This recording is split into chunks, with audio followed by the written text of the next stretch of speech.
Jessica,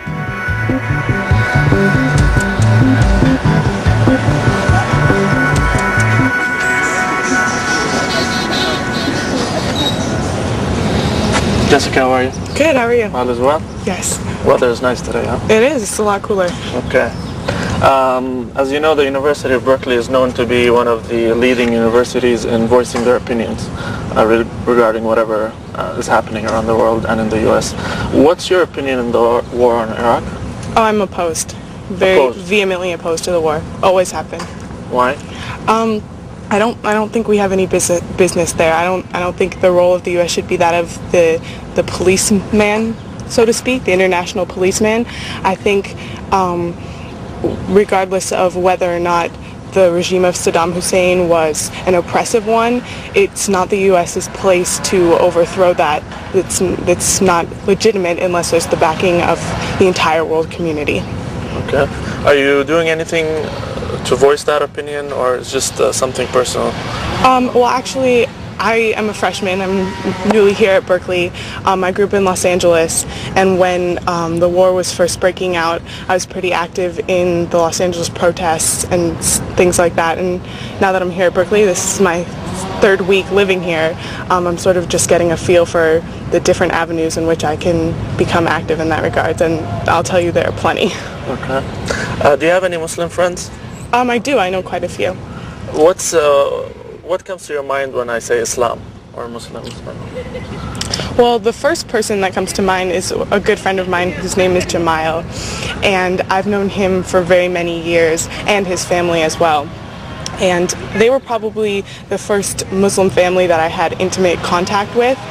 And with regards to them as people, I would not say that their religion had any basis on how I perceive them. They were always warm and welcoming. And I was always very curious about their religions, the holidays that they would celebrate, the different beliefs and traditions that they had. I wouldn't say that I subscribe to the prevailing view of Americans that Muslims are archaic, oppressive to women, so on and so forth. I think it's something that most Americans know very little about, and they tend to just slap these blanket generalizations on there about how they operate in the society, when in reality it's a religion with religious texts like anything else, and there are different levels that need to be addressed before you can make those generalizations. Has your opinion after September 11th, were you more curious to know about Islam and Muslims, or has Definitely. Your opinion changed?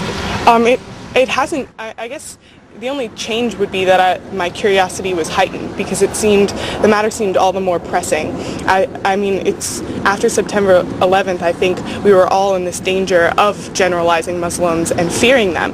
And when fear is present, I think the best cure is knowledge and to learn more, because very often you end up finding out that fears are irrational and not based on anything with just cause, and education and finding out more is really the cure to that.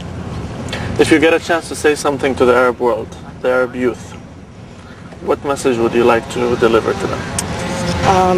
I'd like to tell them that we need to join together, that there should not be this rift between American youth, Arab youth. I hate the thought of our youth, the youth of America, our boys going off and killing your boys killing our boys and our girls.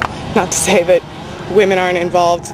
It's more and more we as a society, we as a global society, move towards an international community, and America, I believe, is guilty in many ways of opting out of that. And I encourage both the youth of America and the youth of the Arab world to come together as part of that community.